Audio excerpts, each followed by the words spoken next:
నమస్తే welcome to see news bulletin లో ముందుగా హెడ్లైన్స్ చూద్దాం. పోలవరం ప్రాజెక్టు పూర్తి చేసి తీరుతాం. పనుల పరిశీలనలో ముఖ్యమంత్రి చంద్రబాబు. సాగునీటి సంఘాల ఎన్నికల్లో అరాచకాలు. కూటమి ప్రభుత్వంపై చెల్లుబోయిన వేణుఫైర్. కూటమి ప్రభుత్వంలో అన్ని కులాలకు గుర్తింపు. ఘనంగా దొమ్మెటి వెంకటరెడ్డి విగ్రహావిష్కరణ. వారి గోతులో నీటిలోకి దిగి మళ్లీ దీక్ష చేస్తా. అధికారులకు బర్రె కొండబాబు హెచ్చరిక. త్వరలోనే గుంతలేని నగరాన్ని చూస్తారు. 9వ డివిజన్లో పర్యటనలో ఎమ్మెల్యే ఆదిరెడ్డి. పోలవరం ప్రాజెక్టు ఆంధ్రప్రదేశ్కు జీవనాడి అని రాష్ట్ర ముఖ్యమంత్రి నారా చంద్రబాబు నాయుడు అన్నారు. ఆయన 4వసారి ముఖ్యమంత్రిగా బాధ్యతలు చేపట్టిన తర్వాత తొలిసారిగా పోలవరం ప్రాజెక్టు పనుల్ని సోమవారం పరిశీలించారు. ఈ సందర్భంగా అధికారులతో సమీక్ష నిర్వహించారు. ఈ ప్రాజెక్టు పనుల పరిశీలన అనంతరం సీఎం మీడియాతో మాట్లాడారు. పోలవరం అమరావతి 2 కళ్లు అన్నారు. ఈ ప్రాజెక్టు నిర్మాణం పూర్తయితే 7.20 లక్షల ఎకరాలకు కొత్త ఆయకట్టు అందుబాటులోకి వస్తుంది. 28 లక్షల మందికి తాగునీరు, 960 మెగావాట్ల విద్యుత్ ఉత్పత్తికి అవకాశం ఉంటుందన్నారు. విశాఖ పారిశ్రామిక అవసరాలు, తాగునీటికి 23 టీఎంసీలు అందుబాటులోకి వస్తాయన్నారు. పోలవరం పూర్తి చేసి నదుల అనుసంధానం చేస్తే రాష్ట్రానికి గేమ్ చేంజర్లా తయారవుతుందని సీఎం చంద్రబాబు తెలిపారు. డయాఫ్రామ్ వాల్ నిర్మాణం చేపట్టే ప్రాంతంతో పాటు జలవనరుల శాఖ ఏర్పాటు చేసిన ఫోటో ఎగ్జిబిషన్ తిలకించారు. ఇంజనీర్లు ఆయన ప్రాజెక్టు పనులు జరుగుతున్న తీరును వివరించారు. ఆయన వెంట రాష్ట్ర జలవనరుల శాఖ మంత్రి నిమ్మల రామానాయుడు, ఎమ్మెల్యేలు, ఎంపీలు, ఇతర అధికారులు ఉన్నారు. సాగునీటి సంఘాల ఎన్నికల్లో కూటమి ప్రభుత్వం ప్రజాస్వామ్య విధానాలకు విరుద్ధంగా వ్యవహరిస్తోందని తూర్పుగోదావరి జిల్లా వైఎస్సార్ కాంగ్రెస్ పార్టీ అధ్యక్షుడు, మాజీ మంత్రి చెల్లుబోయిన శ్రీనివాస వేణుగోపాలకృష్ణ ధ్వజమెత్తారు. కూటమి ప్రభుత్వం తీరును ప్రజాస్వామ్యవాదులంతా ఖండించాలని కోరారు. కొన్ని చోట్ల దాడులు, మరికొన్ని చోట్ల దౌర్జన్యం, ఇంకొన్ని చోట్ల ప్రతిపక్ష అభ్యర్థుల నామినేషన్ల చించివేత వంటి చర్యలకు పాల్పడి అధికార పార్టీ ఏకగ్రీవం చేసుకుందని ఆయన ధ్వజమెత్తారు. స్థానిక ప్రకాష్ నగరంలో జక్కంపొడి రాజస్వగృహంలో ఆదివారం సాయంత్రం ఆయన మీడియాతో మాట్లాడారు. కూటమి ప్రభుత్వం, ముఖ్యంగా తెలుగుదేశం పార్టీ వ్యవహరిస్తున్న తీరు దారుణంగా ఉందన్నారు. గడిచిన 6 మాసాల్లో కూటమి ప్రభుత్వం ఏం చేయకపోవడం వల్ల ప్రజల వ్యతిరేకత నెలకొందని, అందుకే ఏకగ్రీవం పేరుతో విపక్ష పార్టీలను నామినేషన్లు వేయకుండా చేశారని ఆరోపించారు. సీక్రెట్ పద్ధతిలో ఎన్నికలు జరపాలని హైకోర్టు చెప్పినప్పటికీ కూటమి ప్రభుత్వం పెడచెవిన పెట్టిందన్నారు. వైఎస్సార్ కాంగ్రెస్ పార్టీ రాష్ట్ర యువజన విభాగ అధ్యక్షుడు, రాజనగరం మాజీ ఎమ్మెల్యే జక్కంపొడి రాజు మాట్లాడుతూ, ఎన్నికల ముందు ఒకటి, ఎన్నికల తర్వాత మరొకటి చెప్పడం చంద్రబాబుకి మొదటి నుండి అలవాటేనని, అయితే ఎన్నికల ముందు తాను మారానని నమ్మబలికినప్పటికీ తీరు ఏమాత్రం మార్చుకోలేదని ఎద్దేవా చేశారు. సాగునీటి సంఘాల ఎన్నికల్లో అరాచకాన్ని అందరూ గమనిస్తూ ఉన్నారని ఆయన అన్నారు. ఇప్పటికైనా పద్ధతి మార్చుకోకపోతే ప్రజలు తగిన రీతిలో సమయం వచ్చినప్పుడు బుద్ధి చెబుతారని రాజా అన్నారు.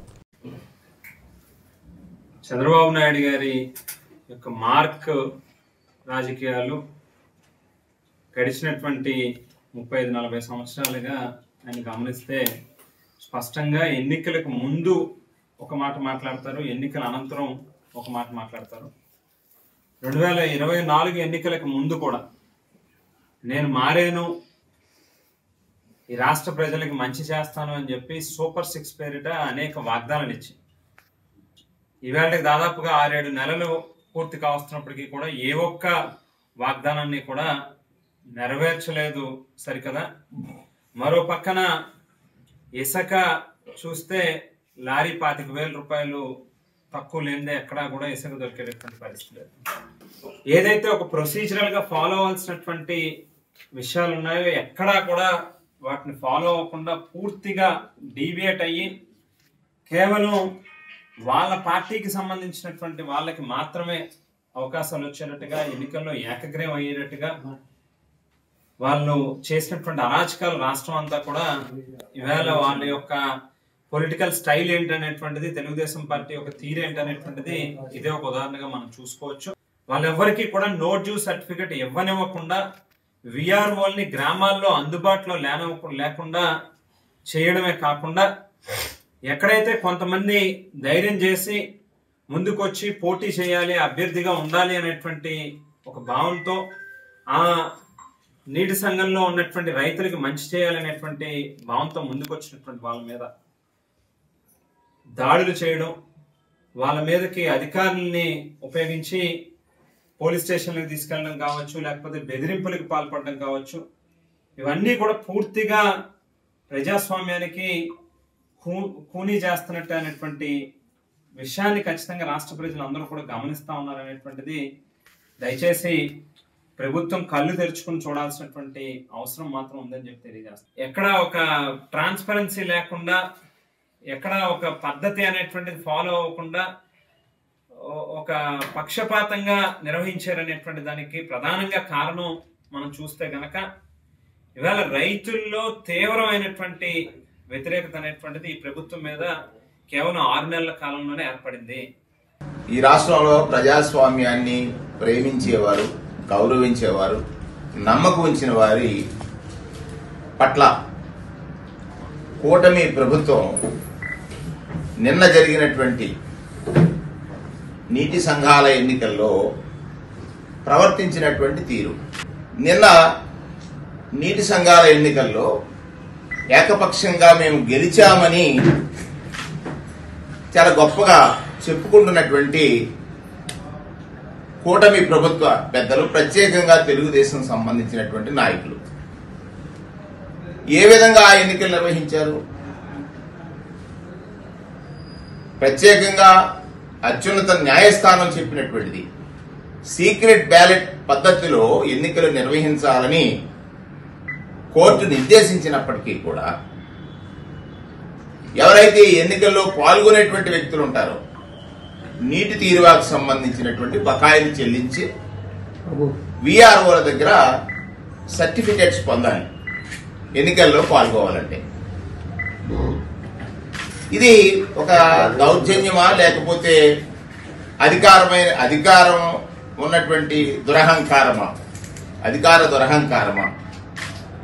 అంటే అధికారంలోకి వచ్చినటువంటి ప్రభుత్వాలు ప్రజాస్వామ్యాన్ని విడనాడి అధికారం అనే బలంతో ఏకపక్షంగా స్వార్థంగా, అంటే ప్రజాస్వామ్యవాదులు ఎవరు గమనించినా ఏమీ చేయలేరనేటువంటి అతి విశ్వాసంతో, ఇది నేను ముందుగానే చెప్పాను, ప్రజాస్వామ్యాన్ని గౌరవించి ప్రేమించి నమ్మి నడుస్తున్నటువంటి ప్రజలు ఆలోచించాలి.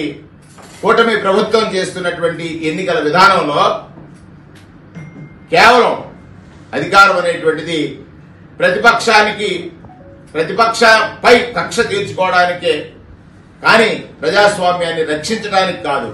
వైఎస్సార్ కాంగ్రెస్ పార్టీ పాలనలో బీసీలకు తగిన గుర్తింపు ఇవ్వలేదని, కూటమి ప్రభుత్వంలో అన్ని కులాలకు తగిన ఫలాలు అందుతున్నాయని రాష్ట్ర శెట్టి బల్జ అభివృద్ధి finance corporation chairman Kudipudi Satyababu అన్నారు. ఆయన ఆధ్వర్యంలో శెట్టి బల్జ పితామహుడు దొమ్మేటి వెంకటరెడ్డి విగ్రహావిష్కరణ కార్యక్రమం ఘనంగా జరిగింది. కలుగీత కులాలకు మద్యం దుకాణాల్లో 10% అవకాశం కల్పిస్తూ సీఎం చంద్రబాబు నిర్ణయించిన నేపథ్యంలో రాజమహేంద్రవరంలోని లాలచెరువు వద్ద ఆదివారం సాయంత్రం దొమ్మేటి విగ్రహావిష్కరణ అనంతరం మహాదన్ను పేరుతో కృతజ్ఞత సభ నిర్వహించారు. సత్యబాబు నేతృత్వంలో ఏర్పాటు చేసిన ఈ సభకు ఉమ్మడి తూర్పుగోదావరి జిల్లాల నుండి భారీగా శెట్టి బలిజ, గౌడ, కల్లుగీత సామాజిక వర్గీయులు హాజరయ్యారు. సభకు తెదేపా పొలిట్ బ్యూరో సభ్యుడు, శాసనమండలి మాజీ డిప్యూటీ చైర్మన్ రెడ్డి సుబ్రహ్మణ్యం అధ్యక్షత వహించారు. మాజీ మంత్రి పితాని సత్యనారాయణ విగ్రహావిష్కరణ చేశారు. రాష్ట్ర పర్యాటక, సాంస్కృతిక, సినిమాటోగ్రఫీ శాఖల మంత్రి కందుల దుర్గేష్, కార్మిక శాఖ మంత్రి వాసం శెట్టి సుభాష్, సిటీ ఆనపర్తి ఎమ్మెల్యేలు ఆదిరెడ్డి శ్రీనివాస్, నల్లమిల్లి రామకృష్ణారెడ్డి, ఎమ్మెల్సీ దువ్వారపు రామారావు తదితరులు పాల్గొన్నారు. రెడ్డి సుబ్రహ్మణ్యం, చైర్మన్ కుడుపుడి సత్యబాబు డైరెక్టర్లతో ప్రమాణ స్వీకారం చేయించారు. ముఖ్య అతిథులుగా మాట్లాడుతూ శెట్టి బలిజ, గౌడ, శ్రీశైన, యాత, ఈడిగా అన్ని ఒకే కులానికి చెందినవన్నారు. అందరూ కలిసి ఐక్యతతో మిగలగాల్సిన అవసరం ఉందన్నారు. తెలుగు రాష్ట్రంలో బీసీలంతా ఐక్యతతో పనిచేయాల్సిన అవసరం ఉందని తెలంగాణ శెట్టి బలిజ నాయకుడు కొప్పిశెట్టి వెంకటేశ్వరరావు అభిప్రాయపడ్డారు. గౌడ కార్పొరేషన్ చైర్మన్ వీరంకి వెంకట గురుమూర్తి, జనసేన నాయకుడు వై శ్రీను తదితరులు పాల్గొన్నారు. శెట్టి బలిజ కార్పొరేషన్ చైర్మన్ అవ్వగలిగాను. ఈ శెట్టి బలిజ సంఘం వ్యవస్థాపకులు దొమ్మేటి వెంకటరెడ్డి గారి విగ్రహాన్ని పెట్టే నేను కార్యక్రమాలు మొదలు పెడతానని పట్టుదలతో ఆదిరెడ్డి వాసు గారి సహకారం తీసుకుని విగ్రహాన్ని ఇచ్చి ఈ విగ్రహాన్ని నెలకొల్పి మనందరినీ కలకి కారణభూతులైనటువంటి ఆంధ్రప్రదేశ్ రాష్ట్ర శెట్టి బలిజ కార్పొరేషన్ చైర్మన్ కుడుపూడి సత్యబాబు గారిని మనస్ఫూర్తిగా అభినందిస్తున్నారు. శెట్టి బలిజ సామాజిక వర్గ జాతిపిత దొమ్మేటి వెంకటరెడ్డి గారి యొక్క విగ్రహ ఆవిష్కరణ రాజరాజ నరేంద్రుడు పరిపాలించిన రాజమహేంద్రవరంలోని ఒక వేదికగా ఇక్కడ చేసుకోవడం, ఆ కార్యక్రమానికి తండ్రి సమానులుగా భావించే రెడ్డి సుబ్రహ్మణ్యం గారు, పితాని సత్యనారాయణ గారు, నా తండ్రి ఆదిరెడ్డి అప్పారావు గారు ఈ కార్యక్రమానికి రావడం కుటుంబ సభ్యులుగా భావించే మీ అందరి సమక్షంలో మీ కార్పొరేషన్ చైర్మన్ అయిన కుడిపూడి సత్యబాబు గారి యొక్క నాయకత్వంలో జరగడం చాలా అదృష్టం కింద భావిస్తా ఉన్నాను. ర్యాలింగి గారి విగ్రహం పెట్టాం, దొమ్మేటి వెంకటరెడ్డి గారి విగ్రహం పెడితే ఎలా ఉంటుందని ఇద్దరం చర్చించుకున్నప్పుడు ఒక్క నిమిషం కూడా ఆలస్యం చెయ్యొద్దు, ఆయన విగ్రహం ఇక్కడ శాసనసభ్యుడిగా నా చేతుల మీద జరగడం నా అదృష్టం కింద భావిస్తాను. నేను చెయ్యాలి అని ఆగమేఘాలుగా ఈ కార్యక్రమం చేయడం, ఉభయ గోదావరి జిల్లాలో మనకు పెద్దలుగా ఉన్న సుబ్రహ్మణ్యం గారిని, పితాని గారిని ఆహ్వానించడం, అలాగే ఎమ్మెల్సీగా రామారావు గారు, ఇలాగ అనేకమైన పెద్దలందరూ కూడా రావడం జరిగింది. ఈరోజు బీసీలుగా మనం వివిధ కులాలు ఉపకులాల్లో పుడతా ఉన్నాం, కానీ బీసీలుగా మన అందరం కూడా ఐక్యతగా ఉంటూ మన బీసీ జాతి గర్వపడే విధంగా ఎవరైతే జీవితాంతం కృషి చేశారో వాళ్ళని ఎప్పుడు మనందరం ఆదర్శంగా తీసుకోవాలి. ఎన్నో ప్రభుత్వాలు వచ్చినాయి, కానీ గీత కులంలో ఆర్థికంగా బలపడాలని చెప్పి మన యువ నాయకులు యువగలం పాదయాత్ర మొదలెట్టినప్పుడు లోకేష్ గారు ప్రతి దుక్కున కూడా సెట్టిబలిజ, గౌడ, శ్రీసేన, యాత, ఈడిగా 5 కులాలతో కూడా మీటింగ్లు పెట్టి మనల్ని ఆర్థికంగా వెనకబడిపోయామని తెలుసుకుని మనకి ఈరోజు 10% రిజర్వేషన్ కల్పించిన మన ముఖ్యమంత్రి వర్యులు చంద్రబాబు నాయుడు గారికి, ఉప ముఖ్యమంత్రి వర్యులు పవన్ కళ్యాణ్ గారికి, అలాగే లోకేష్ గారికి, అలాగే బీజేపీ తరఫున ఎన్డీఏ కూటమి అందరికీ కూడా మన గీత కులాల తరఫున ప్రత్యేక ధన్యవాదాలు తెలుపుకుంటున్నాను. చాలామంది కష్టపడతారు, ఎంతోమంది మన పార్టీలో ఫస్ట్ నుంచి కూడా 1982 నుంచి కూడా కష్టపడిన వ్యక్తులు ఎంతోమంది ఉన్నారు. చాలామంది అందరికీ కూడా నెమ్మదిగా ఒక్కొక్కరికొకరు కూడా ఈసారి అవకాశం వస్తుంది. ఎవరైతే కష్టపడ్డారో అందరికీ కూడా అవకాశాలు ఇవ్వడానికి తెలుగుదేశం పార్టీ ముందుంటుంది. దానికి నిదర్శనం నేనే అని చెప్పి మీ అందరికీ కూడా శిరస్సు వంచి చెప్తున్నాను. ఎందుకంటే ఒక హాస్టల్ కాలేజీ దగ్గర 3వ వార్డులో సామాన్య కార్యకర్తగా ఉన్న నన్ను ఈరోజు రాష్ట్ర కార్పొరేషన్ చైర్మన్గా మీ ముందు నిలబెట్టింది అంటే ఒక్క తెలుగుదేశం పార్టీలోనే అది సాధ్యం అని చెప్పి మీ అందరికీ కూడా మరొకసారి చెప్తున్నాను. మనుషులు ప్రాణాలు తీస్తున్న ప్రమాదకర క్వారీ గోతులను వెంటనే పూడ్చాలని నగరపాలక సంస్థ స్టాండింగ్ కమిటీ మాజీ చైర్మన్ బర్రె కొండబాబు డిమాండ్ చేశారు. ఈ మేరకు సోమవారం కార్పొరేషన్ కార్యాలయంలో జరిగిన ప్రజా సమస్యల పరిష్కార వేదికలో కమిషనర్ కేతన్ గార్గుకు కొండబాబు వినతి పత్రం అందించారు. అనంతరం ఆయన మీడియాతో మాట్లాడుతూ ఈ గోతులు పూడ్చాలని 2011లో తాను హైకోర్టులో అప్పీలు వేసి పోరాటం చేస్తున్నట్లు గుర్తు చేశారు. కోర్టు ఆదేశాలను మైన్స్ అధికారులు క్వారీ యజమానులు బేఖాతరు చేస్తున్నారని మండిపడ్డారు. ఈ సమస్య పరిష్కారానికి త్వరలో తాను మళ్లీ క్వారీ గోతుల నీటిలోకి దిగి నిరసన దీక్ష చేపడతామని అల్టిమేటం ఇచ్చారు. తన ప్రాణాలకు ఏమైనా అయితే అధికారుల బాధ్యత అని హెచ్చరించారు. ప్రమాదకరంగా మారిన సున్నం బట్టి లేఅవుట్ రోడ్డులోని క్వారీ గోతులో మనుషులు పడి చనిపోకుండా తక్షణమే రక్షణ చర్యలు చేపట్టాలని డిమాండ్ చేశారు. క్వారీ గోతులో నీరు తోడేందుకు పంపింగ్ స్టేషన్ నిర్మాణానికి 61.5 లక్షలతో అంచనాలు రూపొందించారని, ఈ మొత్తం సరిపోదని కోటికి పెంచాలని కోరారు. సామాజిక కార్యకర్త వంగూరి విజయ సత్య మాట్లాడుతూ తమ సింహాచల నగర్ నివాస గృహాలకు దగ్గరలో ఈ క్వారీ గోతులు ఉండడం వల్ల ప్రజలు చాలా ఇబ్బందులు పడుతున్నారని ఆందోళన వ్యక్తం చేశారు. బర్రె కొండబాబు చేసే పోరాటానికి పూర్తి మద్దతు ఇస్తామన్నారు. ఇంటర్నేషనల్ హ్యూమన్ రైట్స్ జాతీయ అధ్యక్షుడు వంగూరి ప్రేమ్ కుమార్, మారు జగదీష్, పడల మధు కుమార్, కొమ్మం శెట్టి బబ్లు, పెద్దపూడి రాజు, పెద్దపూడి బంగారయ్య, గార సత్యనారాయణ, గార రాజబాబు, వల్లూరి మణికంఠ తదితరులు పాల్గొన్నారు. అంతా కూడా పొల్యూషన్ తోటి చాలా నిండిపోయిందండి. మరి రాత్రి అయితే మేము వీడియోలు తీసాం. మరి కొండబాబు గారు ఇప్పటివరకు చెప్పిన మాట అంతా కూడా ప్రతిదీ వాస్తవమే. నిన్నే చంటి పిల్లోడు ఒకడు వాళ్ళ అమ్మ తిట్టిందని చెప్పేసి దూకేయడానికి అని వెళ్ళిపోయాడండి, 10 సంవత్సరాల అబ్బాయి. ఇలాగే చాలా ప్రమాదాలు అనేవి జరుగుతున్నాయి. రీసెంట్గా 2-3 కూడా చాలా బారిన పడ్డారు. దాంట్లోకి తాగేసి అలా వెళ్ళిపోవడం, పడిపోవడం, మేమేమో తీయడం జరుగుతుంది. అది ఇంకా లోతు పెరిగిపోతుంది. చుట్టూ ఉన్న మా ఇల్లు అన్నీ కూడా అక్కడేనండి. మరి మేమందరం వచ్చాం. బాత్రూము, సెప్టిక్ ట్యాంకులు ఈజీగా నిండిపోతున్నాయి. ఇళ్లల్లోకి మరి చెమ్మంతా చేరిపోతుంది. ఇంకా పైకి ఇప్పటికే 160 లోతు ఉందంటండి. ఇంకా పెరిగిపోతుంది. వాటర్ డ్రైనేజీ వ్యవస్థ అంతా కూడా క్వారీలోకే పెట్టేశారు. ఇంకా నిండిపోతుందండి. మరి వర్షపు నీరు ఇటు డ్రైనేజీ, సుబ్బారావు నగరం, ఇటు సింహాచల నగరం, బయట నుంచి వాటర్ అంతా కూడా క్వారీలోకే డ్రైనేజీ సిస్టమ్ అంతా పెట్టేశారు. ఆయన చెప్పినట్టుగానే మరి 60 లక్షలు సరిపోవండి. ఇంకా ప్రభుత్వం ఎక్కువగా శాంక్షన్ చేసి ఈ యొక్క పరిష్కారానికి సత్వరమైనటువంటి పరిష్కారం మాకు చూపించాలని ఈ యొక్క సమస్యకి మేము కోరి ప్రార్థిస్తున్నాం. ఇప్పుడున్నటువంటి పెద్ద మనసుతో మంచి ఆలోచనతో రాజమండ్రి నగరపాలక సంస్థ కమిషనర్ గారు ఐఏఎస్ ఆఫీసరు ఆయన 61,50,000 రూపాయలు ఎస్టిమేషన్ తయారు చేస్తూ ఉన్నారు. ఇంకా కావాలి, ఇంకో ₹1 కోటి వరకు కావాలని చెప్పేసి చెప్పడం జరిగింది. తర్వాత నేను ఇంకోటి ఈరోజు తెలియపరచడానికి వచ్చింది ఏంటంటే 100 అడుగుల మాస్టర్ ప్లాన్ రోడ్డు, 100 అడుగుల మాస్టర్ ప్లాన్ రోడ్డు మరి ఈవేళ 2 అడుగులు అంటే 2 అడుగులు ఉంది. మరి ఆ 2 అడుగులు ఏ విధంగా ఉంది అనేటటువంటిది విచారణ జరిపించాలా, ఎవరు తవ్వేశారన్నది విచారణ జరిపించాలా. అక్కడ సున్నం బట్టి లేఅవుట్లో ఉన్నటువంటి ప్రజలు కూడా ఇబ్బంది పడుతూ ఉన్నారు. దానికోసం ఎమ్మటే చర్య తీసుకోవాలని చెప్పేసి చెప్తున్నా. మరి అదేవిధంగా చాలా వరకు మరి నా పోరాటాలన్నీ కొనసాగిస్తూ వస్తున్నా. ఈ పోరాటం ముందు జరగబోయేటటువంటి పోరాటానికి ఏ విధమైనటువంటి ఇబ్బంది ఎదురైనప్పటికీ కూడా అవి సంబంధిత అధికారులు కోరివానసే బాధ్యత వహించవలసి ఉంటుందని చెప్పేసి నేను తెలియజేస్తున్నా. నగరాన్ని అన్ని విధాలా అభివృద్ధి చేస్తున్నామని, త్వరలోనే సుందరమైన నగరాన్ని ప్రజలు చూస్తారని రాజమండ్రి సిటీ ఎమ్మెల్యే ఆదిరెడ్డి శ్రీనివాస్ అన్నారు. స్థానిక 9వ డివిజన్ వెంకటేశ్వర నగర్ మహాలక్ష్మి ఆలయం వద్ద సీసీ రోడ్డు డ్రైనేజీ నిర్మాణానికి సోమవారం ఆయన శంకుస్థాపన చేసి శిలాఫలకాన్ని ఆవిష్కరించారు. అనంతరం ఎమ్మెల్యే ఆదిరెడ్డి మాట్లాడారు. ఎమ్మెల్సీ ఎన్నికల కోడ్ ఉన్నందున నగరంలో అభివృద్ధి పనులు కాస్త ఆలస్యంగా జరుగుతున్నాయన్నారు. నగరంలో గుంతలు పూడ్చే కార్యక్రమాన్ని ఇటీవలే ప్రారంభించడం జరిగిందన్నారు. ఎన్డీఏ కూటమి అధికారంలోకి వచ్చాక నగరంలో సుమారు 9,54,00,000 పనులు పూర్తి చేసుకోవడం జరిగిందన్నారు.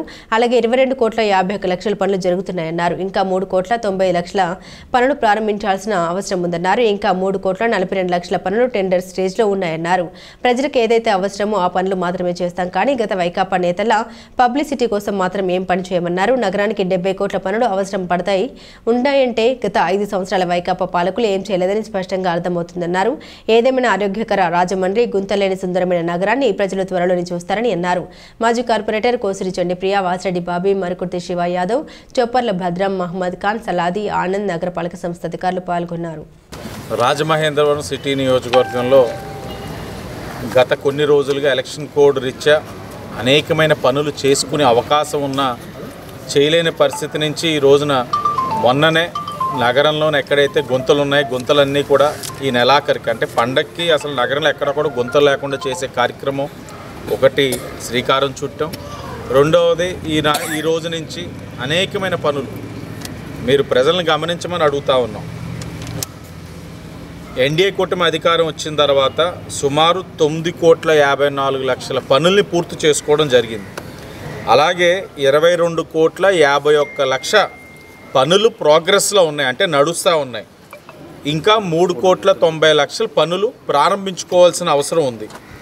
ఇంకా 33,42,00,000 పనులు టెండర్ స్టేజ్లో ఉన్నాయి. అంటే సుమారు 70 కోట్ల పనుల్ని పూర్తి చేసుకున్నాం, ప్రారంభించుకుంటా ఉన్నాం, టెండర్ స్టేజ్లో ఉన్నాయి, ప్రారంభించుకోవాల్సిన పరిస్థితిలో కొన్ని ఉన్నాయి. అంటే 70 కోట్ల పనులు మేము అధికారం వచ్చిన తర్వాత ఎన్డీఏ కూటమి 6 నెలల్లోనే ప్రారంభించగలిగాము అని అంటే అది ఎన్డీఏ కూటమికి అభివృద్ధి పట్ల ఉన్న బాధ్యత. బీజేపీ పర్యటనలో భాగంగా ఆంధ్ర ఫిర్యాదులపై విచారణ చేసి గాయత్రి, కాతేరు ఇసుక ర్యాంపుల్లో గమనించిన అవకతవకలు, అక్రమాలను డీఆర్ఓ ద్వారా కలెక్టర్కు దృష్టికి తీసుకొచ్చారు. ఏజెన్సీ పేరుతో ఇసుకపై అధిక వసూలు చేస్తున్నారని, ఈ వ్యవహారంలో అధికారులు కుమ్మక్కారని ఆరోపించారు. ఓబీసీ మోర్చా రాష్ట్ర అధ్యక్షులు రొంగల గోపి శ్రీనివాస్, రూరల్ నియోజకవర్గ కన్వీనర్ యానాపు యేసు మాట్లాడారు. ముఖ్యమంత్రి ఎంతో ప్రతిష్టాత్మకంగా ఉచిత ఇసుక ప్రవేశపెట్టారు, కానీ అది అమలు చేయడంలో అధికారులు విఫలమవుతున్నారన్నారు. బోటు ర్యాంపులు సొసైటీలకు ఇచ్చారని, వారు తరలిస్తున్న ఇసుకకు నిర్వహణ ప్రైవేట్ ఏజెన్సీకి ఇవ్వడంతో వారు గుత్తాధిపత్యంగా నిబంధన ఉల్లంఘిస్తున్నారని ఆగ్రహం వ్యక్తం చేశారు. ఇసుకను ప్రభుత్వం సూచించిన దానికంటే అధిక రేటుకు అమ్ముతున్నారని, ఏ విధంగా ఉచితం అవుతుందని ప్రశ్నించారు. ఏజెన్సీ ఛార్జీల పేరుతో డబుల్ రేట్లు తీసుకుంటున్నారని, బీఆర్ఓ ఇరిగేషన్ అధికారులు అనధికార బోర్డు ర్యాంపులకు అనుమతులు ఇచ్చారని పేర్కొన్నారు. ఈ కార్యక్రమంలో రూరల్ మండల అధ్యక్షుడు ఎన్వీబీఎన్ ఆచారి, మండల ఉపాధ్యక్షులు భోగవెల్లి రామారావు, జిల్లా ప్రధాన కార్యదర్శి పన్నాల వెంకటలక్ష్మి, మండల ప్రధాన కార్యదర్శి కుబేరారావు, జగన్నాథరావు తదితరులు పాల్గొన్నారు. ఈ రోజు లారీలు పట్టుకున్నాం, ఆ రోజు పడవలు పట్టుకున్నాం అని చెప్పి అంటున్నారు, కానీ ట్రెడ్జింగ్ విషయంలోని అధికారులు నిర్లిప్తత ఈరోజు కనిపిస్తుంది. ట్రెడ్జింగ్ ద్వారా ఈ రోజున ఇసుకని సేకరించడం మూలంగా గతంలో మనం చూసాం 4వ బ్రిడ్జి కృంగిపోయేటువంటి పరిస్థితి, కూడా ఒక స్తంభం కృంగిపోయే పరిస్థితి ఆ రోజు కాతేరు దగ్గరలో వచ్చింది. ఈ రోజున ట్రెడ్జింగ్ ద్వారా రాత్రులు ఇసుకొని పైకి తీసి దాన్ని లోడింగ్ చేసి దాన్ని 3 రెట్లు అధికంగా అమ్ముతున్నటువంటి పరిస్థితి ఉంది. ప్రజలు ఈ రోజున ఏదైతే కార్మికులు ఉన్నారో, అసంఘటిత కార్మికులు అయితే ఉన్నారో, భవన నిర్మాణ కార్మికులు ఎవరైతే ఉన్నారో, ఈ కార్మికులకి పని లేని విధంగా తయారైంది. ఎందుకంటే ఇసుక రేటుని అడ్డగోలుగా పెంచేయడం మూలంగా ఏదైతే ఉచితంగా వస్తుందన్నటువంటి ఇసుక అలా లభ్యం కాని కారణంగా ఈ రోజున బిల్డర్లు కానీ మధ్యతరగతి కుటుంబాలు నిర్మాణం చేసుకున్నటువంటి వారు ఇసుక రేటు ఎప్పుడు తగ్గుద్దా అని ఎదురు చూస్తూ ఈరోజు నిర్మాణాలన్నీ కూడా నిలిపివేసిన కారణంగా ఈ రోజున ఎవరైతే భవన నిర్మాణ కార్మికులు ఉన్నారో ఈ భవన నిర్మాణ కార్మికులందరూ కూడా ఈరోజు పని లేక ఇబ్బందులు పడుతున్నటువంటి పరిస్థితి ఉంది. ఆ యొక్క ఇసుక ర్యాంపులను పర్యటన చేసి అక్కడే ఈ యొక్క విషయాలన్నీ కూడా బయట పెట్టి నిరసన చేసేటువంటి కార్యక్రమాలు కూడా జరుగుతాయి. కాబట్టి పర్యవసానాలు మీదే బాధ్యత అవుతుందని చెప్పేసి అధికారులు తెలియజేయడం జరిగింది. ఈరోజు కలెక్టర్ గారు అందుబాటులో లేని కారణంగా డిఆర్ఓ గారు మూర్తి గారికి ఈ యొక్క విషయాన్ని తెలియజేస్తూ వారికి వినతిపత్రాన్ని కూడా అందజేయడం. ఆంధ్రప్రదేశ్లో శెట్టి బలిజ సామాజిక వర్గ అభివృద్ధికి తెలుగుదేశం పార్టీ తొలి నుండి పెద్దపీట వేస్తోందని తెలుగుదేశం పార్టీ నాయకుడు చెల్లుబోయిన సూర్యనారాయణమూర్తి అన్నారు. శెట్టి బలిజ సంఘ వ్యవస్థాపకులు దొమ్మెటి వెంకటరెడ్డి విగ్రహ ఆవిష్కరణ సందర్భంగా భారీ ర్యాలీ నిర్వహించారు. చెల్లుబోయిన సూర్యనారాయణమూర్తి ఆధ్వర్యంలో ఆర్ట్స్ కళాశాల నుండి లాలచెరువు వరకు భారీ స్కూటర్ ర్యాలీ జరిగింది. ఆర్ట్స్ కళాశాల చెల్లుబోయిన సూర్యనారాయణమూర్తి జెండా ఊపి ప్రారంభించారు. శెట్టి బలిజ యువకులతో పాటుగా ఆయన కూడా బైక్ ర్యాలీలో పాల్గొని ఉత్సాహాన్ని నింపారు. ఈ కార్యక్రమంలో ఆయన మాట్లాడుతూ శెట్టి బలిజ సంఘీయుల సంక్షేమానికి ముఖ్యమంత్రి చంద్రబాబు నాయుడు తొలి నుండి ప్రాధాన్యతనిస్తూ వస్తూ ఉన్నారని, శెట్టి బలిజ కార్పొరేషన్ చైర్మన్ గా నగరానికి చెందిన కుడిపూడి సత్యబాబును నియమించడం అభినందనీయమన్నారు. తమ సంఘీయుల అభివృద్ధికి కృషి చేస్తున్న కూటమి ప్రభుత్వానికి మహాదన్నుగా తాము నిలబడతామన్నారు. ఈ సందర్భంగా మాజీ ముఖ్యమంత్రి ఎన్టీ రామారావు విగ్రహానికి చైర్మన్ కుడిపూడి సత్యబాబు తదితరులు పూలమాలలు వేసి ఘనంగా నివాళులర్పించారు. పిల్లి శ్యామ్ తదితరులు పాల్గొన్నారు. మొత్తం అన్ని కులాల వాళ్ళు కలిపి మన చెట్టుబల్జీ గౌడ సంఘాలు అన్నీ కలిపి ఈ ర్యాలీని నిర్వహించడం జరిగింది. ఈ మన మా జాతిపిత అయిన దొమ్మెటి వెంకటరెడ్డి గారికి ఈ రోజున ఆయన మా జాతి కోసం 1883లోనే మా కోసం ఆయన చాలా కృషి చేశారు. పిల్లలకి మంచి విద్యాబుద్ధులు నేర్పాలని చెప్పేసి స్కూల్ కట్టించడం కానీ, అలాగే అక్కడ మన అమలాపురం ఆ సైడు దొమ్మెటి వెంకటరెడ్డి గారు స్కూల్ కట్టించడం, అలాగే మా ఈస్ట్ వెస్ట్ గోదావరిలో మా జాతీయులు చాలా ఎక్కువ మంది ఉండటం, మా జాతి పిల్లలు ఎక్కువగా బాగా చదువుకుని పైకి రావాలని ఆయన ఎంతో కృషి చేశారు. అటువంటి మహనీయుడికి ఈ రోజున విగ్రహావిష్కరణ చేయాలని సంకల్పించి కుడిపూడి సత్యబాబు గారు ఈ రోజున ఆయన సొంత డబ్బులతో అక్కడ చేశారు. దీనికి టీడీపీ నాయకులు మన రాజమండ్రి ఎమ్మెల్యే గారు ఆదిరెడ్డి వాసు గారు దీనికి మాకు వెన్నెముక ఉండి మాకు అండదండలు అందిస్తూ ఆయన మమ్మల్ని నడిపిస్తున్నారు ఎదురుండి. అందుకని ఆయనకి మా కృతజ్ఞతలు తెలియజేసుకుంటున్నాను. చాలా చేశారు ఆయన, ఒకటి కాదు రెండు కాదు. అలాగే కందుకూరు వీరేశంగ ఎలాగో, అలాగే మన డొక్కా సీతమ్మ గారు అలాగో ఆయన కూడా అంతే.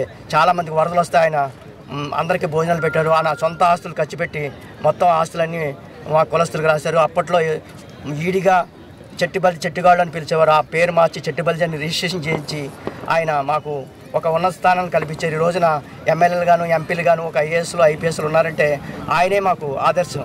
నిడదవోలు మండలం తిమ్మరాజుపాలెంలో వేంచేస్తున్న శ్రీకోట సత్యమ్మ అమ్మవారి తిరునాళ్ల మహోత్సవాన్ని పురస్కరించుకుని రాజమహేంద్రవరం నుండి ఈ నెల 18వ తేదీన 1001 మంది మహిళలతో పెద్ద ఎత్తున బోనాలు సమర్పించేందుకు బయలుదేరుతున్నట్లు ఏఐటీఎస్ ఏపీ ఉమెన్ ప్రెసిడెంట్ ప్రముఖ న్యాయవాది జి ఆదిలక్ష్మి వెల్లడించారు. ది రాజమండ్రి ప్రెస్ క్లబ్ లో సోమవారం జరిగిన మీడియా సమావేశంలో ఆదిలక్ష్మి మాట్లాడారు. గత ఏడాది కూడా ఈ జగన్మాతకు మహిళలతో చీర సారే కలశం బోనం సమర్పించామని తెలిపారు. మార్గశిర పౌర్ణమి నుండి చవితి వరకు అమ్మవారికి తిరునాళ్ల మహోత్సవాలు జరుగుతున్నాయని, 18వ తేదీ బుధవారం తాము ఇక్కడ నుండి బోనాలు తీసుకుని వెళ్లి అమ్మవారికి సమర్పిస్తామని తెలిపారు. స్థానిక శ్రీనగర్లో ఉన్న తమ నివాసంలో మొదటి బోనం ఎత్తుకుంటామని, అక్కడ నుండి గ్రామ దేవత పాత సోమలమ్మ ఆలయానికి చేరుకుని అమ్మవారికి చీర సరితో బోనం సమర్పిస్తామని వివరించారు. ఆ తర్వాత ఆర్టీసీ కాంప్లెక్స్ వద్దకు చేరుకుని నిడదవోలు కోట సత్యమ్మ తల్లి ఆలయానికి బయలుదేరుతామన్నారు. ఈ కార్యక్రమానికి ముఖ్య అతిథిగా రాష్ట్ర పర్యాటక, సాంస్కృతిక, సినిమాటోగ్రఫీ శాఖల మంత్రి కందుల దుర్గేష్ హాజరవుతారని ఆంధ్రప్రదేశ్ ప్రత్యేక రక్షణ దళం కమాండెంట్ డాక్టర్ కొండా నరసింహారావు, అలివేలు మంగాదేవి, అఖండ శంకరావుని ప్రారంభిస్తామని పేర్కొన్నారు. ఈ కార్యక్రమంలో పాల్గొనే మహిళలు బోనం మాత్రం వారి ఇంటి నుండి తెచ్చుకోవాలని సూచించారు. ఈ సమావేశంలో మాజీ కార్పొరేటర్ కూరగంటి సతీష్, న్యాయవాది అంబటి మురళీకృష్ణ తదితరులు పాల్గొన్నారు. 2024 సంవత్సరం బుధవారం నాడు మన రాజమండ్రి నుండి నిడదవోలు తిమ్మరాజుపాలెంలో వేంచేసి ఉన్నటువంటి శ్రీ కోట సత్తమ్మ తల్లికి చీర, సారె, కలసములు మరియు బోనములతో రాజమండ్రి నుండి ఊరేగింపుగా అమ్మవారికి ఇచ్చుటకు బయలుదేరుతున్నాము. అయితే 1934వ సంవత్సరంలో అమ్మవారి యొక్క విగ్రహం తిమ్మరాజుపాలెంలో దొరకడం, దాన్ని దేవునిపల్లి వంశస్థుల వారు ఆ విగ్రహం దొరకగా అక్కడ అమ్మను ప్రతిష్టాపించి అప్పటి నుండి తిరునాళ్ళు జరుపుతూ ఉన్నారు. ఈ తిరునాళ్ళు అనేవి అమ్మవారి యొక్క జన్మతిథి ప్రకారం చేస్తూ ఉన్నారు. ఇది 5 రోజులు జరుగుతుంది. మార్గశిర పౌర్ణమి నుండి చవితి వరకు ఇది జరుగుతుంది. 5 రోజులు తిరునాళ్ళు జరుగుతుంది. మన రాజమండ్రి నుండి ఎప్పుడూ కూడా చీర సారే అనేటటువంటి కార్యక్రమం జరగలేదు. మొట్టమొదటిసారిగా గత సంవత్సరం అంటే 2023వ సంవత్సరంలో చీర సారే బోనములు అనేటటువంటి కార్యక్రమం మొట్టమొదటిసారిగా రాజమండ్రి నుండి చేయడం జరిగింది. ఈసారి కూడా ఫిగర్ అయితే 101 మంది అనుకున్నాం, కానీ 1001 మంది వరకు అయినారు. మన రాజమండ్రితో పాటు చుట్టుపక్కల ఉన్నటువంటి ప్రాంతాలందరి వారు కూడా అక్కడికి వచ్చి అమ్మకి బోనాలు సమర్పించడం జరుగుతుంది. రామ్ గోపాల్ వర్మను రాష్ట్ర బహిష్కరణ చేసి పీడీ యాక్ట్ అమలు చేయాలని రాష్ట్రీయ ప్రజా కాంగ్రెస్ పార్టీ వ్యవస్థాపక అధ్యక్షుడు మేడ శ్రీనివాస్ డిమాండ్ చేశారు. రెచ్చగొట్టే ధోరణిలో ఆంధ్రప్రదేశ్ తెలంగాణ ప్రాంతాల మధ్య అశాంతికి ఆర్జీవీ ఆజ్యం పోస్తున్నారని మండిపడ్డారు. స్థానిక ఆర్యపురంలో ఉన్న ఆర్పీసీ ప్రధాన కార్యాలయంలో జరిగిన మీడియా సమావేశంలో మేడ మాట్లాడారు. ఈ మేరకు ముఖ్యమంత్రి నారా చంద్రబాబు నాయుడు, ఏపీ డీజీపీ ద్వారక తిరుమలరావు, తూర్పుగోదావరి జిల్లా కలెక్టర్ పి ప్రశాంతి, తూర్పుగోదావరి జిల్లా ఎస్పీ నరసింహకిషోర్, రాజమండ్రి 3వ పట్టణ పోలీస్ స్టేషన్ హెచ్హెచ్ఓ వర్రి అప్పలరావుకు మేడ శ్రీనివాస్ లిఖితపూర్వకంగా ఫిర్యాదు చేసినట్టు తెలిపారు. గత కొంతకాలంగా ఆంధ్రప్రదేశ్ ప్రజల మనోభావాలు దెబ్బతిన విధంగా చిత్తుగా మద్యం సేవించి ఒరే ఆంధ్రోడా నీ తాట తీస్తామంటూ ఇష్టం వచ్చినట్లుగా మాట్లాడారని అభ్యంతరం వ్యక్తం చేశారు. అఖండ భారతీయులు ఎంతో పవిత్ర గ్రంథాలుగా కొలిచే రామాయణ, మహాభారతాలను, సనాతన హిందూ ధర్మ దైవమూర్తులను అవమానించే విధంగా మతోన్మాద ఉన్మాద చర్యల్ని ప్రేరేపిస్తున్నారని ఆగ్రహం వ్యక్తం చేశారు. RPC seculars Pendyala Kamaraju, DVR Murthy, Kothapalli Bhaskar Rao, Lanka Durgaprasad, Kandregula Kondalarao, AVL Narasimharao, Barla Prasad, Simha Durgarao తదితరులు పాల్గొన్నారు. ఇష్టానుసారం కామెంట్స్ చేస్తున్నారు. అందులో రామ్ గోపాల్ వర్మ ఈ మధ్యకాలంలో చాలా ఘోరాతి ఘోరంగా రే ఆంధ్రోడా నీ తాట తీయడానికి వస్తున్నాం, టైగర్ కేసీఆర్ విల్ కమ్ అంటూ ఇష్టానుసారం ఆంధ్రప్రదేశ్ ప్రజల మనోభావాలు దెబ్బతినే విధంగా ఇష్టానుసారం మాట్లాడినటువంటి వీడియో ఒకటి వైరల్ అవుతుంది. గతంలో ఇదే విధంగా మాట్లాడినటువంటి కత్తి మహేష్ అనే వ్యక్తిని నగర బహిష్కరణ చేశారు. మరి అతనికి వర్తించినటువంటి చట్టాలు ఇతనికి ఎందుకు వర్తించడం లేదు? రామాయణ మహాభారత గ్రంథాలను కూడా ఇష్టానుసారం అపహాస్యం చేస్తూ సీతమ్మవారి కోసం, అలాగే హిందూ ధర్మంలో ఎంతో పవిత్రంగా కొలిచేటటువంటి అఖండ భారతీయులు పవిత్రంగా కొలిచేటటువంటి భగవంతుల్ని అందరినీ కూడా ఇష్టానుసారం ఘోరాతి ఘోరంగా మాట్లాడుతున్నటువంటి రామ్ గోపాల్ వర్మ మీద పీడీ యాక్ట్ ప్రవేశపెట్టాలని, దాని మీద ఇతని మూలంగా ఈ సమాజానికి చాలా ప్రమాదం ఉంది. కానీ రామ్ గోపాల్ వారిని తక్షణం పీడీ యాక్ట్ ప్రవేశపెట్టి 2 రాష్ట్రాల నుంచి కూడా బహిష్కరించమని రాష్ట్రీయ ప్రజా కాంగ్రెస్ పార్టీ నుంచి తెలియజేస్తున్నాం. రామకృష్ణ మఠ మిషన్ ప్రధాన కార్యదర్శి స్వామి సువీరానందజీ మహారాజ్ ఈ సంవత్సరం 115వ వార్షిక సర్వసభ్య సమావేశంలో సమర్పించిన నివేదిక వివరాలను రాజమండ్రి రామకృష్ణ మఠం అధ్యక్షులు మిషన్ కార్యదర్శి స్వామి శ్రీ పరిజ్ఞానందజీ మహారాజ్ సోమవారం తెలిపారు. రామకృష్ణ మిషన్ దేశవ్యాప్త సేవలకు గుర్తింపుగా పశ్చిమ బెంగాల్ రాష్ట్ర గవర్నర్ ప్రతిభా పురస్కారం, అరుణాచల్ ప్రదేశ్ ప్రభుత్వం నుండి స్టేట్ అవార్డు లభించాయి. తిరుపతి జాతీయ సంస్కృత విశ్వవిద్యాలయం నిర్వహించిన అఖిల భారత సంస్కృత విద్యార్థుల ప్రతిభా మహోత్సవాల్లో బేలూరు వివేకానంద విశ్వవిద్యాలయం విద్యార్థులు స్వర్ణ, రజత, కాంస్య పథకాలను కైవసం చేసుకున్నారన్నారు. అలాగే జాతీయ స్థాయిలో అగర్తలాలోని వివేకానగర్ రామకృష్ణ మిషన్ పాఠశాల ఉత్తమ సిబిఎస్ఈ స్కూల్గా అవార్డును అందుకుంది. గడిచిన ఆర్థిక సంవత్సరంలో దేశవ్యాప్తంగా పలు రాష్ట్రాల్లో 9 రామకృష్ణ మఠం మిషన్ నూతన శాఖ కేంద్రాలు ప్రారంభమయ్యాయని స్వామి సువీరానంద తెలిపారు. రాజమహేంద్రవరం రూరల్ హుకుంపేటలో ఆర్గనైజర్ వజ్రపు నాగభూషణం ఆధ్వర్యంలో గత 10 రోజులుగా ఆర్జీపీబీసీ మెమోరియల్ క్రికెట్ టోర్నమెంట్ సీజన్ 4 జరిగింది. మొత్తం 16 టీంలు ఈ పోటీలకు హాజరయ్యాయి. ఉత్సాహంగా ఉల్లాసంగా క్రికెట్ మ్యాచ్లు జరిగాయి. మొరంపొడి యూత్ ఎస్ఎస్ కింగ్స్ జట్లు ఫైనల్కు చేరుకోగా ఉత్కంఠభరితంగా జరిగిన మ్యాచ్లో ఎస్ఎస్ కింగ్స్ విన్నర్గా నిలవడం జరిగింది. కె రవి, శివాజీ, పండు, మహేష్, చారి, అజయ్ ఇంకా మరి టీం మెంబర్స్ ఈ విన్నర్స్కి ప్రైజ్ మనీ అందించారు. ముఖ్య అతిథులుగా మాజీ మంత్రి చెలుబోయిన వేణుగోపాలకృష్ణ, హుకుంపేట పిఎస్ఈఎస్ మాజీ చైర్మన్ బోపన సుబ్బారావు, చీర రాజు, బండి నాగేశ్వరరావు, సూర్యప్రకాష్ ఈ ట్రోఫీని అందజేశారు. ఏఆర్ఈజీపీబీసీ మెమోరియల్ క్రికెట్ టోర్నమెంట్ని ఎంతో చక్కగా నిర్వహిస్తున్నారని నిర్వాహకులు అభినందించారు. స్థానిక కోటగుమ్మం సెంటర్లో ఏపీఈఎస్ అసోసియేషన్ ఆధ్వర్యంలో అమరజీవి పొట్టి శ్రీరాములు విగ్రహానికి పూలమాలలు వేసి ఘన నివాళులర్పించారు. ఏపీఈఎస్ అసోసియేషన్ ప్రెసిడెంట్ పెత్సా బాబ్జీ మాట్లాడారు. ఆంధ్రప్రదేశ్ రాష్ట్ర అవతరణకు ఆయన చేసిన త్యాగఫలం ఎంతో ఉందన్నారు. ఈ సందర్భంగా ఆయన మాట్లాడుతూ పొట్టి శ్రీరాములు చేసిన కృషిని ఈ ప్రభుత్వం మర్చిపోయిందని కేంద్ర ప్రభుత్వం భారతరత్న అవార్డు ప్రకటించి ఆయన్ను గౌరవించాలని డిమాండ్ చేశారు. అసోసియేషన్ కార్యదర్శి పందిరి స్వామి, ఉపాధ్యక్షులు మైలవరపు నాగేంద్ర ప్రసాద్, కాకి ప్రసాద్, వైఎంవీ అధ్యక్షులు మైలవరపు శ్యామ్, కొర్లపర ఆనంద్, గమని రంగయ్య, సుబ్బయ్య, కంచెల నాగేంద్రుడు, గౌతమి, వాకర్స్ అసోసియేషన్ సభ్యులు పాల్గొన్నారు. అనంతరం గోదావరి ఘటన ఉన్న వైఎంవీ హాల్ వద్ద ఆయన విగ్రహానికి పూలమాల వేసి నివాళులర్పించారు. పోలవరం ప్రాజెక్టు పొట్టి శ్రీరాములు గారి పేరు 58 రోజులు కఠోర నిరాదీక్ష చేసి చనిపోయారు. దానికి ముఖ్య కారణం ఈ దేశంలో భాషా ప్రయుక్త రాష్ట్ర ఏర్పాటు కోసం, తెలుగువారి ఆత్మగౌరవాన్ని కాపాడటం కోసం 58 రోజులు నిరాదీక్ష చేసి తమిళనాడు నుంచి ఆంధ్రప్రదేశ్ సంయుక్త రాష్ట్రాన్ని సాధించడానికి తన ప్రాణాన్ని తృణప్రాయంగా సమర్పించి చనిపోయినటువంటి మహానుభావుడు పొట్టి శ్రీరాములు గారు. అటువంటి మహానుభావుడి యొక్క చరిత్ర కనుమరుగైపోతున్న తరుణంలో మరి మేమందరం కూడా కోరుకునేది ఏంటంటే కేంద్ర ప్రభుత్వం పొట్టి శ్రీరాములు గారికి భారతరత్న అవార్డు ఇచ్చి గౌరవించాలని, అలాగే రాష్ట్ర ప్రభుత్వం పోలవరం బహుళార్థ సాధక ప్రాజెక్టుకి పొట్టి శ్రీరాములు గారి పేరు పెట్టి ఆ మహనీయుడి త్యాగనిధికి తరతరాల వాళ్ళు గుర్తుంచే విధంగా ఈ పేర్లు పెట్టి ఆ మహనీయుడి త్యాగానికి మనందరం నివాళులు అర్పించి గుర్తింపుగా ఆ కార్యక్రమం చేయాలని, అలాగే న్యూఢిల్లీలో కూడా అమరావతిలో కూడా పొట్టి శ్రీరాములు గారికి 100 అడుగుల విగ్రహాలను పెట్టి ఆ మహనీయుడికి నివాళులు అర్పించాలని కోరుకుంటూ ఈ డిమాండ్ని కేంద్ర రాష్ట్ర ప్రభుత్వాలకి మేము లిఖితపూర్వకంగా కూడా పంపుతున్నాం. ఇప్పుడు వచ్చి స్పందన సరిగ్గా లేదు కాబట్టి రాష్ట్ర ప్రభుత్వం ప్రస్తుతం చంద్రబాబు గారు అన్ని విషయాల్లో పూర్వంలా కాకుండా అలర్ట్గా ఉంటున్నారు. మరి ఈ విషయంలో కూడా మరి ఇవాళ ఆత్మార్పణ దినం అని చెప్పి ప్రభుత్వ పరంగా మరి అఫీషియల్ గా డిక్లేర్ చేయడం జరిగింది. మరి ఆ రోజు నుంచి ఈ రోజు వరకు కూడా ఎవరు ఎంతమంది ఆయన తలపెట్టారు, ఎవరు తలపెట్టట్లేదు. అసలు మన రాష్ట్రం వచ్చిందే ఆయన వల్ల. జాతిపిత మహాత్మా గాంధీ అయితే మన తెలుగు రాష్ట్రపిత పొట్టి శ్రీరాములు గారు ఆయన తలపెట్టేది ఉందా? ఏకంగా ఆయన నవంబర్ 1ని ఆంధ్రప్రదేశ్ అవతరణ దినోత్సవంగానే తీసి పడేశారు. అది కాకుండా అమర్జీ పొట్టి శ్రీరాములు ఆర్గనైజేషన్ తర్వాత వైఎస్ ఆర్గనైజేషన్ చాలా పోరాడితే ఏమండి ఆత్మార్పణ దినోత్సవం నాడు నవంబర్ 1 అవతరణ దినోత్సవంగా మేము చేస్తామని చెప్పి అసెంబ్లీలో మరి ఈ రోజులు కూడా ఇప్పటివరకు మేము చూస్తే డీలక్స్ సెంటర్ కానీ కోటగుమ్మదారి కనుక వస్తే ఒక్క దండ వేయలేదు పొట్టి శ్రీరాములు కానీ. తలపెట్టిన నాయకులు లేరు, ఎవరు లేరు. నా ఉద్దేశంలో అసెంబ్లీలో కూడా ఒక దండ వేసారని కూడా మాకు అనుమానం. ఇలా చేస్తేనే తెలుస్తుంది ఎందుకు విగ్రహాలు పెట్టేస్తున్నాం. పెద్ద పెద్ద సెలబ్రిటీస్ చేస్తున్నాం. ఒక్కసారి ఒక ఎమ్మెల్యే అయినందుకు పెద్ద సెలబ్రిటీ అయిపోతున్నారు, ఒక ప్రెసిడెంట్ అయిన సెలబ్రిటీ అయిపోతున్నారు. బులెటిన్ ముగించే ముందు హెడ్లైన్స్ మరోసారి. పోలవరం ప్రాజెక్టు పూర్తి చేసి తీరుతాం, పనుల పరిశీలనలో ముఖ్యమంత్రి చంద్రబాబు.